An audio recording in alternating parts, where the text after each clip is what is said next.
Esta es la presentación de nuestro video. Mi nombre es Juliana Valencia Díaz y Ginelisa del Mario Sierra, del grado 11A.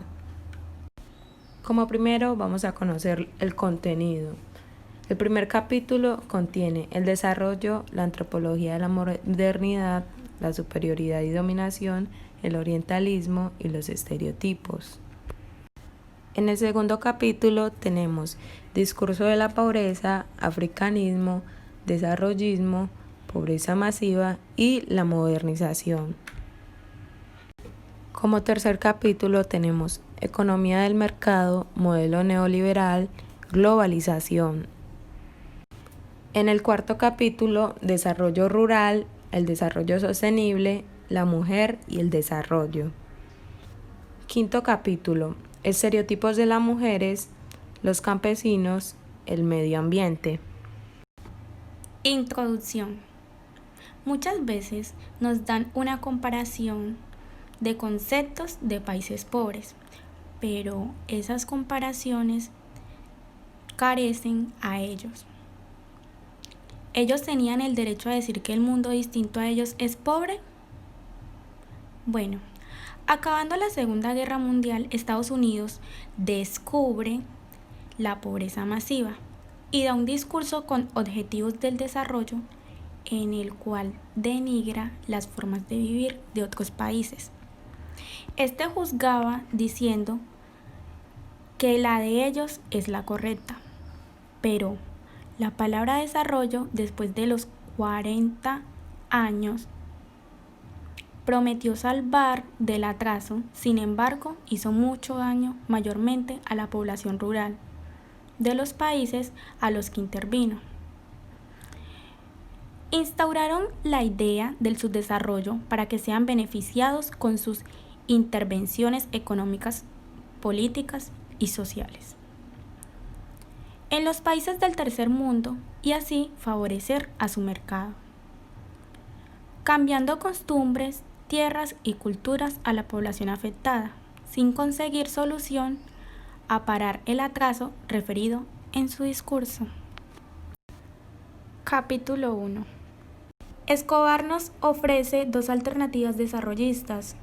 La primera de ellas fue la acción colectiva de los movimientos sociales, donde se cuenta con diversidad de culturas y pueblos, hechos políticos, sociales y culturales, para así lograr combatir la acción capitalista global. Como segunda alternativa, tenemos la invención del lenguaje derivado de culturas híbridas, en donde la acción colectiva de los movimientos sociales deben alimentarse de la mezcla cultural y ética. No obstante, debemos destacar que por casi 50 años en América Latina, Asia y África se ha predicado un peculiar evangelio con un intenso fervor, llamado el desarrollo. El desarrollo se entendió como un discurso que se formó en la segunda posguerra, identificando las palabras del presidente Harry Truman, siendo uno de los hitos de emergencia, como abiertamente se llevó a un concepto político. En este sentido, puedo entender el desarrollo como una construcción social con una historia política y cultural particular, que toma forma en medio de un contexto geopolítico determinado. Antropología de la modernidad. La modernidad surgió en lo que ahora llamamos países centrales, los cuales son Europa Occidental y más tarde Estados Unidos. Luego, con el tiempo, esta se expandió hasta volverse mundial. Superioridad y dominación. Al volverse mundial y establecerse con los países llamados periféricos, se realizó una serie de dominación y explotación. Y esta logró desempeñar el papel activo, imponiendo el modo de producción capitalista y destruyendo o integrando las estructuras precapitalistas autóctonas y tradicionales. Según Edward Said, el orientalismo puede discutirse y analizarse como la institución corporativa para tratar a este lugar, el Oriente, tratarlo mediante afirmaciones referentes a él, autorizando opiniones al respecto, describiéndolo, enseñándolo, definiéndolo y diciendo sobre él. Desde su publicación, el orientalismo ha generado estudios e informes originales sobre las representaciones del tercer mundo, aunque pocos de ellos han hecho referencia explícita a la cuestión del desarrollo. Los ejemplos que traigo para los estereotipos, entre los temas Si el norte fuera el sur, La invención del tercer mundo y La única historia, son estos. Si el norte fuera el sur, da un ejemplo muy claro en la canción donde dice que con 18 eres un niño para beber, pero ya eres todo un hombre para la guerra y matar. En La invención del tercer mundo dice que la mujer promedio del tercer mundo lleva una vida esencial, frustrada, basada en su género femenino, y su carácter es tercermundista, ignorante, sin educación, tradicionalista, doméstica, apegada a la familia y victimizada. De acuerdo a la mujer occidental, decía que era una mujer educada, moderna, que controla su cuerpo y su sexualidad y es libre para tomar sus propias decisiones. Y en La única historia se decía que los de África eran hombres que morían de sida, no eran educados, tenían ojos en los pechos y que África, según, era un país de catástrofe y pobreza. Y por último tenemos una frase que nos dice: los estereotipos no es que sean falsos, sino que son incompletos. Chimamanda.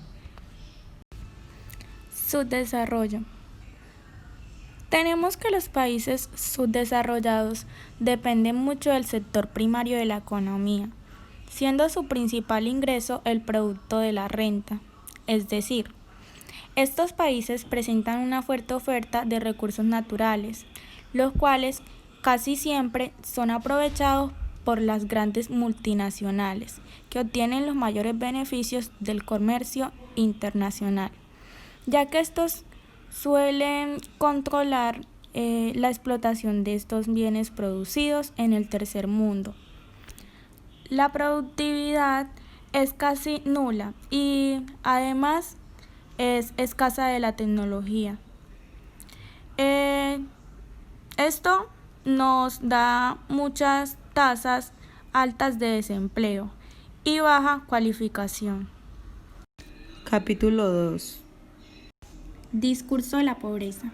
En este discurso se está esperando que después de la actuación del supuesto progreso y los problemas de los pobres hubieran sido resueltos, pero no fue así, ya que la exclusión y la precariedad seguían rampantes, especialmente en países subdesarrollados. Entonces fue así como la pobreza se convirtió en un concepto organizador y en objeto de una nueva problematización. La pobreza creó nuevos discursos y prácticas que daban forma a la realidad a la cual se referían. Bueno, el africanismo. El africanismo es una representación estereotipada o parcial de elementos africanos con base en prejuicios, estereotipos o especialmente eurocéntricos. Aquí es donde se ve la segregación racial, en la cual se superó a partir de la década de 1990. Desarrollismo. Este se utilizó principalmente en el lenguaje político-cultural del discurso del desarrollo, para así lograr como criticar aspectos cruciales de la modernidad. Cuando lo consideraron una estrategia de poder y de control social moderno, resaltó el discurso, ya que ha estado acompañado y sostenido en un extenso aparato institucional, ya que ha permitido convertirse en fuerza social real, efectiva y transformadora. El desarrollismo resalta la existencia del proceso de profesionalización de los problemas del desarrollo, ya que ha puesto al servicio del discurso y prácticas del desarrollo un conjunto de conocimientos especializados, encargados de construir una estructura teórica y sólida. Así es como campos de estudios consagrados a la identificación de problemas y estrategias para así lograr solucionar la patología de un recién conceptualizado del mundo subdesarrollado. También puedo inferir que todo eso se concibió críticamente al discurso del desarrollo, ya que era conocido como un discurso homogenizante, el cual era universalizante y era excluyente. Se logró identificar también al crecimiento económico como un concepto clave, ya que fue como un vehículo del desarrollo, apareciendo así como uno de los ejes centrales en el análisis crítico. Al buscar desmontar el mito del crecimiento, se estableció también una crítica al desarrollo, sin pretensión alguna por refinar o perfeccionar la idea misma de el desarrollismo. Pobreza masiva y la modernización. Bueno, más de 1.500 millones de personas de la población mundial viven en condiciones de hambre aguda, que al mismo tiempo la causa y el efecto de la pobreza, el abandono y la miseria en la que se vive. La modernización de la pobreza significó no solo la ruptura de las relaciones tradicionales, sino el establecimiento de nuevos mecanismos de control. Proseguimos con el capítulo 3. Economía del mercado. Es claro para todos que el tercer mundo es el conjunto de países menos desarrollados económica y socialmente.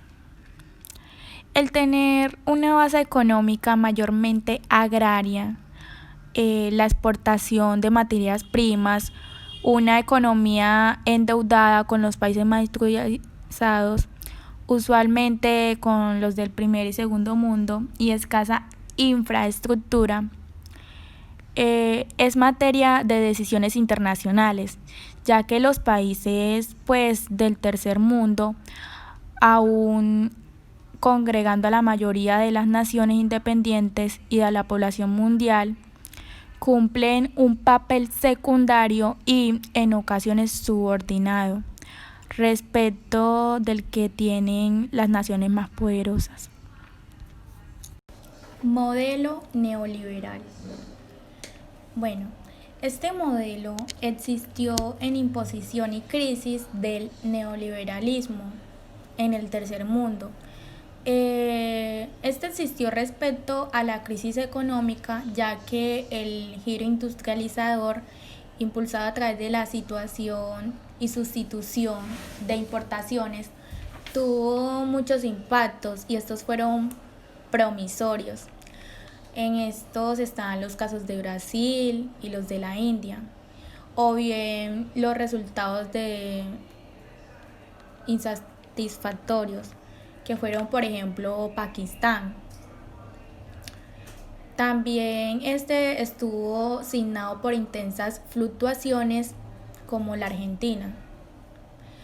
Este modelo liberal posee contrastes que no fueron consecuencias inevitables de mayores o menores aciertos, ya que sus gobiernos remitieron en gran medida a los contextos y procesos sociopolíticos, culturales e institucionales singulares de cada país, al margen de sus diferentes logros.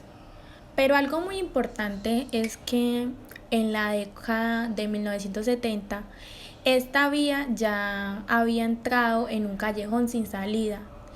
En los años 80 se sumó el peso abrumador de una deuda externa, la cual fue imposible de pagar.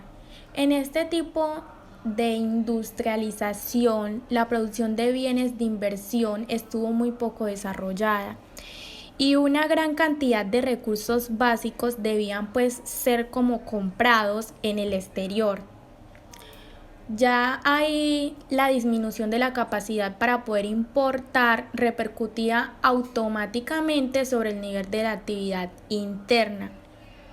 En consecuencia de todo esto, el crecimiento económico dependía en gran medida del sector primario, el cual era también exportador, que contaba con pocos incentivos para sumarse a este tipo de desarrollo. Además, el crecimiento fue basado en este tipo de industrialización, ya que no ponía fin a la dependencia de las naciones industrializadas, sino que como que simplemente alteraba su forma. Sobre la base de fábricas dependientes de las barreras proteccionistas y los subsidios estatales, no se lograron pues construir industrialmente posibilidades para poder así se podría decir competir internacionalmente, pese al relativo crecimiento de las exportaciones manufactureras, las cuales eran más complejas, logrado como en los años 60, pero se detuvo a finales de la década de 1970. Me gustaría decir que por otra parte la industria local no fue capaz de absorber a la totalidad de la fuerza de trabajo excedente, ya que esta provenía de los sectores tradicionales y fue como generando una estructura ocupacional con altos niveles de subempleo, en la que una alta proporción de la mano de obra se concentraba pues en actividades informales y como pues de baja productividad. Esta estructura ocupacional no favoreció al crecimiento del mercado interno del que dependía en gran medida, sino a la profundización del proceso industrializador y una vía posible de frente. Prácticamente como que consistió en la formación de asociaciones comerciales, regionales, y era algo como semejante a un mercado común. Había muchas tentativas que fueron exitosas. Tenemos el significado de globalización como primero. Bueno, la globalización es un proceso histórico de integración mundial en los ámbitos económicos, políticos, tecnológicos, sociales y culturales, que se han convertido en un lugar cada vez más interconectado. En este sentido, se dice que este proceso ha hecho del mundo una aldea global. Entonces, en los últimos años se ha plantado miles de interrogantes a los países en vía de desarrollo. Los países buscan esclarecer la verdad de estos mismos. Entonces, en teoría, tenemos que el proceso de la globalización pretende que los países en vía de desarrollo se integren al grupo de los países desarrollados. Sin embargo, muchas de las críticas que reciben afirman que por el contrario genera aún más distancia entre los países del primer mundo y los países del tercer mundo, y que solo se benefician los países desarrollados. Cuarto capítulo. Bueno, el desarrollo rural persigue dar respuesta a 3 necesidades básicas para hacer posible un futuro sostenible. Como primero tenemos mejorar la formación y el bienestar de los miles de millones de personas que viven en ese medio, cerca de la mitad de la población mundial, erradicando la pobreza extrema y evitando sus migraciones hacia la marginación de las otras ciudades. Como segundo también tenemos lograr una producción agrícola sostenible para asegurar todos los seres humanos tengan acceso a los alimentos que necesitan y proteger y conservar la capacidad de la base de recursos naturales para seguir proporcionando servicios de producción ambientales y culturales. Tenemos también unos objetivos del desarrollo rural que es importante dar a conocer, y es reconocer los objetivos del desarrollo rural y darse cuenta de que estos pueden variar a lo largo del tiempo según la naturaleza de las áreas rurales y también las necesidades de la sociedad.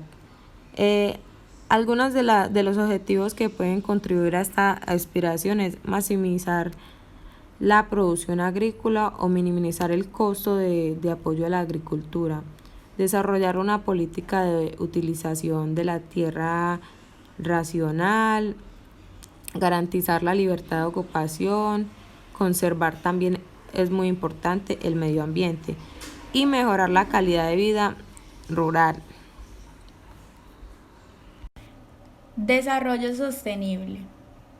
Este se relaciona mucho con el desarrollo rural, ya que este trae el concepto de tercer mundo porque aparece durante la descolonización en los años 50. Este fue divulgándose en los años 60 como problema del hambre, las guerras, las dictaduras. Existían también tendencias que lo enfocaban como un dato estadístico por su renta per cápita o su Producto Interior Bruto. Cabe destacar que los países del tercer mundo dependen de la tecnología y de los capitales de los países desarrollados, principalmente de las inversiones de las multinacionales que algunas veces toman decisiones de marcharse, dejando el país en la ruina y sin recursos. Algo muy importante es que en los países del tercer mundo existen dos polos o extremos. El primero son los países menos adelantados o países del cuarto mundo. Y el segundo son los nuevos países industriales o países tigres asiáticos. La mujer y el desarrollo. Bueno, en los años 70 se descubrió que las mujeres habían sido ignoradas por las intervenciones del desarrollo. Es cierto que la realidad de la mujer es diferente dependiendo del lugar geográfico en el que se encuentre ubicada. La gran variedad de países que conforman el planeta provoca que nos hallemos con múltiples modelos aplicables a la situación en la que se encuentra una determinada mujer. Y cada país regula el tema del género de forma diferente, de tal forma que las mujeres se ven integradas o apartadas de la sociedad en mayor o menor medida, y dependiendo de la estructura sociocultural de cada sociedad. Bueno, generalmente suele haber una corresponsabilidad entre una mejor situación de la mujer en países desarrollados frente a una situación de mayor discriminación en los países en vías de desarrollo. El rol de la mujer en cada una de las sociedades depende de muchos de factores que condicionan su vida, como son la cultura, las tradiciones, la religión, etc. El rol de la mujer se ha circunscrito desde el inicio de la construcción de la sociedad al ámbito estrictamente familiar. Capítulo 5. Estereotipos de las mujeres. Quiero comenzar con decir de que el tercer mundo está representado como la imagen, como nido de estereotipos. Las miradas que se lanzan a las mujeres en vía de desarrollo, desde los que no lo son, siguen siendo miopes y estereotipados. Así se logra pues como que fomentar a través de las representaciones que se ofrecen de ellos mismos en los medios de comunicación masivos. La imagen que llega a los países del conocido como primermundista pasa por ese tamiz de la espectacularidad de las guerras, los desastres naturales y los sugerentes de la publicación. Pero algo que juega un papel muy relevante en esto son los medios de comunicación masivos, ya que esos son los que extienden estos estereotipos formados por esos mismos países. Me gustaría ya finalizar con la frase de Hipatía de Alejandría, que dice que conservar celosamente tu derecho a reflexionar, porque incluso el hecho de pensar erróneamente es mejor que no pensar en absoluto. Los campesinos. Arturo Escobar observaba cómo los campesinos en el discurso del desarrollo solo figuraban como una masa indiferenciada, un sujeto apartado que no tenía idea de lo que pasaba en su alrededor y de rostro casi invisible. Los campesinos eran vistos en términos puramente económicos, sujetos que solo estaban tratando de subsistir en las áreas rurales y no tratando de mantener viable toda una forma de vida.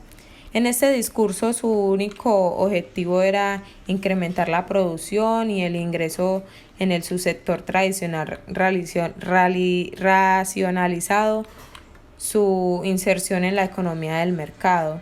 También se ve como el discurso del desarrollo rural repite las mismas relaciones que defendían el discurso del desarrollo desde su nacimiento.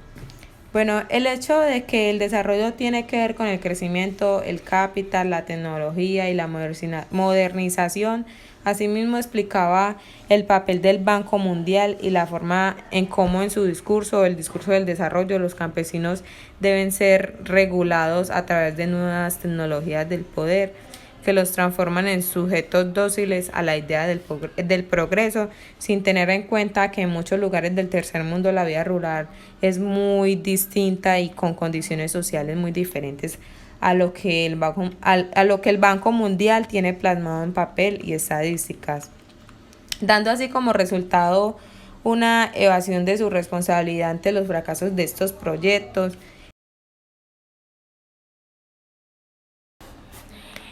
El medio ambiente. Bueno, el medio ambiente se desarrolla mediante el discurso del desarrollo, ya que este radica en la transformación que sufrió pues la naturaleza. Al esta ser como una entidad independiente para ser un recurso humano. Así, de esta manera, la gestión ambiental arrancó a las comunidades del tercer mundo de su contexto pues local y logró definir a la vez ciertos recursos. Entonces, la naturaleza fue fundida con el sistema urbano industrial y esta le dio paso al desarrollo sostenible como una alternativa para así pues combatir la pobreza, sostener el crecimiento y proteger la naturaleza.